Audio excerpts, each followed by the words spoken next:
إن الحمد لله نحمده ونستعينه ونستغفره ونعوذ بالله من شرور أنفسنا ومن سيئات أعمالنا. من يهده الله فلا مضل له ومن يضلل فلا هادي له، وأشهد أن لا إله إلا الله وحده لا شريك له، وأشهد أن سيدنا ونبينا محمدًا عبده ورسوله صلى الله عليه وآله وسلم. يا أيها الذين آمنوا اتقوا الله حق تقاته ولا تموتن إلا وأنتم مسلمون. يا أيها الناس اتقوا ربكم الذي خلقكم من نفس واحدة وخلق منها زوجها وبث منهما رجالا كثيرا ونساء، واتقوا الله الذي تساءلون به والأرحام إن الله كان عليكم رقيبا. يا أيها الذين آمنوا اتقوا الله وقولوا قولا سديدا يصلح لكم أعمالكم ويغفر لكم ذنوبكم، ومن يطع الله ورسوله فقد فاز فوزا عظيما. أما بعد، فإن أصدق الحديث كتاب الله، وخير الهدي هدي سيدنا رسول الله، وشر الأمور محدثاتها، وكل محدثة بدعة، وكل ضلالة في النار. أيها المؤمنون، إن محل نظر الرحمن من الإنسان هو مكنون الجنان. إن محل نظر الرحمن من الإنسان هو مكنون الجنان، وما يصدر من القلب صلاحا وفسادا هو مثاقيل الميزان.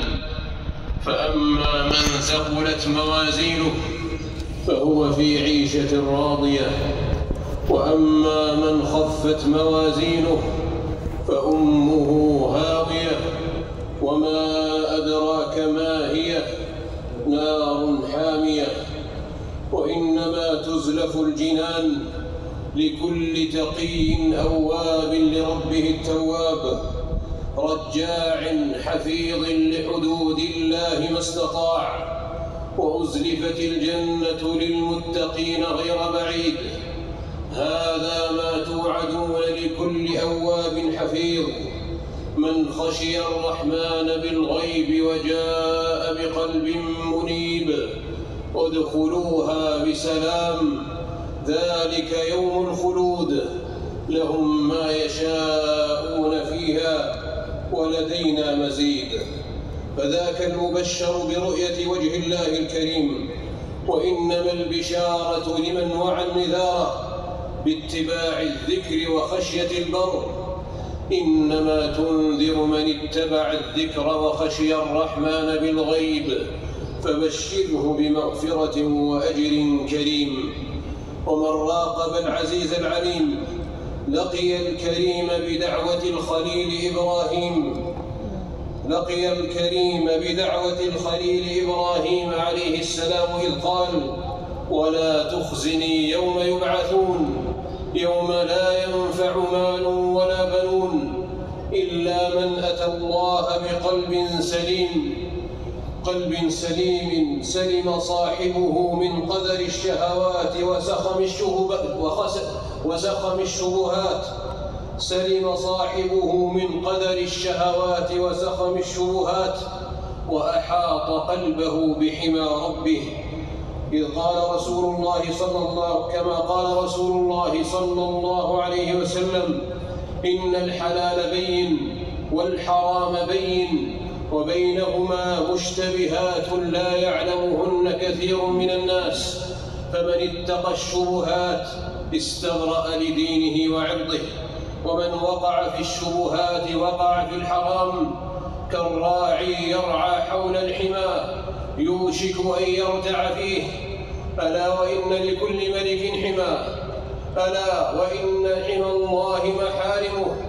ألا وإن في الجسد مضغة إذا صلحت صلح الجسد كله، وإذا فسدت فسد الجسد كله، ألا وهي القلب.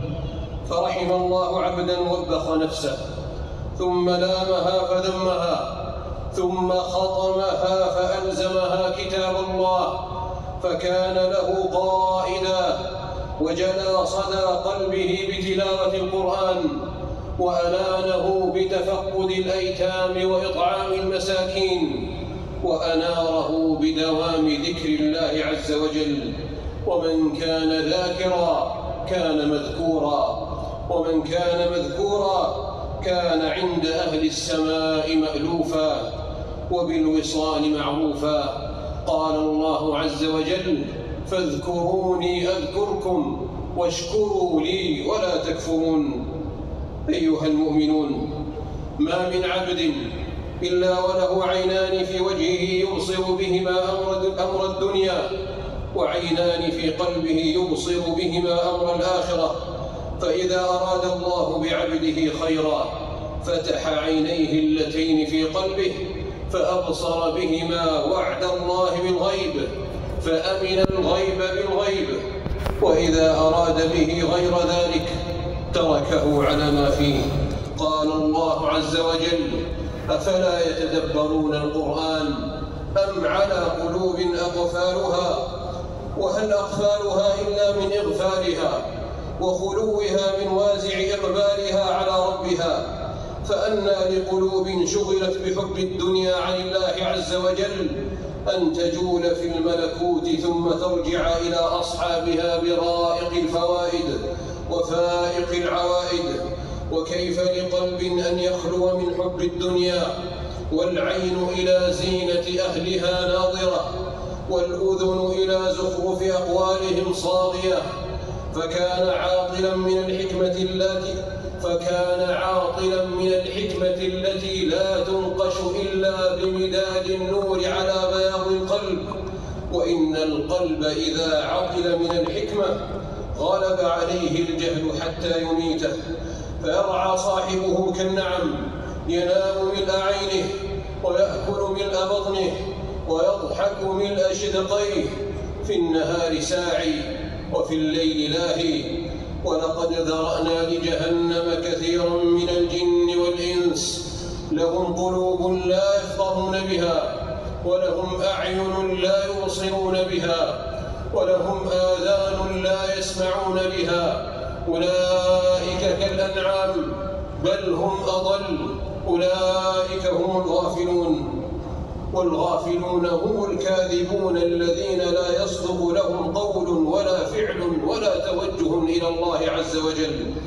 ومنهم من عاهد الله: لئن آتانا من فضله لنصدقن ولنكونن من الصالحين، فلما آتاهم من فضله بخلوا به وتولوا وهم معرضون، فأعقبهم نفاقا في قلوبهم إلى يوم يلقونه بما أخلفوا الله ما وعدوه وبما كانوا يكذبون.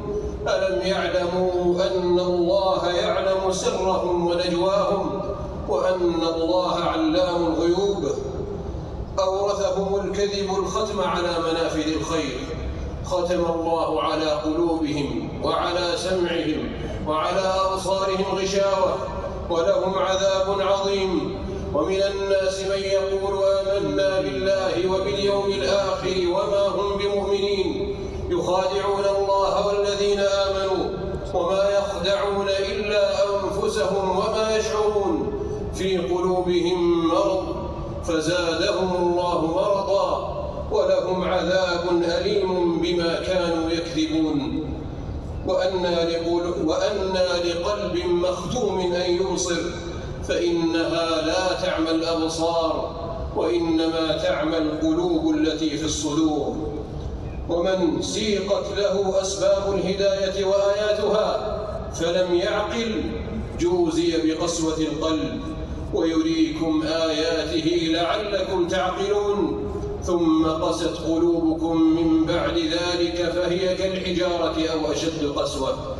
وإن من الحجارة لما يتفجر منه الأنهار وإن منها لما يشقق فيخرج منه الماء، وإن منها لما يهبط من خشية الله، وما الله بغافل عما تعملون.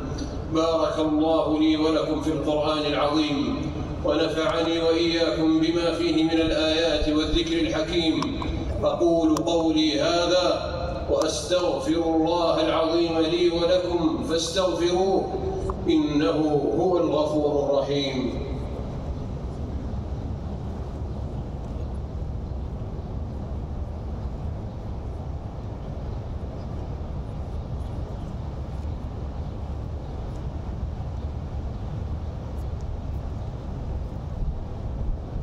الحمد لله حمدا كثيرا طيبا مباركا فيه كما يحب ربنا ويرضى، وصلاة وسلاما على خير خلق الله محمد بن عبد الله وعلى آله وصحبه ومن والاه. يا أيها الذين آمنوا اتقوا الله وكونوا مع الصادقين، واعلموا أن الله تبارك وتعالى قد ضرب لكم مثلا عظيما فيه بيان حالكم ونجاتكم. فقال رسول الله صلى الله عليه وسلم: ضرب الله تعالى مثلا صراطا مستقيما، وعلى جنبتي الصراط سوران فيهما أبواب مفتحة، وعلى الأبواب ستور مرخاة، وعلى باب الصراط داع يقول: يا أيها الناس ادخلوا الصراط جميعا ولا تعوجوا، وداع يدعو من فوق الصراط. فإذا أراد الإنسان أن يفتح شيئا من تلك الأبواب قال: ويحك لا تفتحه، فإنك إن تفتحه تلجه. فالصراط الإسلام، والسوران حدود الله، والأبواب المفتحة محارم الله تعالى، وذلك الداعي على رأس الصراط كتاب الله، والداعي من فوق الصراط واعظ الله في قلب كل مسلم. قال الله عز وجل: إن في ذلك لذكرى لمن كان له قلب أو ألقى السمع وهو شهيد. هذا، وصلوا وسلموا عباد الله على خير خلق الله محمد بن عبد الله، فقد أمركم الله بالصلاة والسلام عليه فقال: إن الله وملائكته يصلون على النبي يا أيها الذين آمنوا صلوا عليه وسلموا تسليما. اللهم صل وسلم وزد وبارك على صاحب الوجه الأنور والجبين الأزهر والقلب الأطهر محمد بن عبد الله صلى الله عليه وسلم. وارض اللهم عن الأئمة الخلفاء الراشدين الأئمة المهديين أبي بكر وعمر وعثمان وعلي، وعن سائر الصحابة أجمعين، وعلى التابعين ومن تبعهم بإحسان إلى يوم الدين. اللهم وعنا معهم بعفوك وكرمك ومنك وجودك يا أكرم الأكرمين.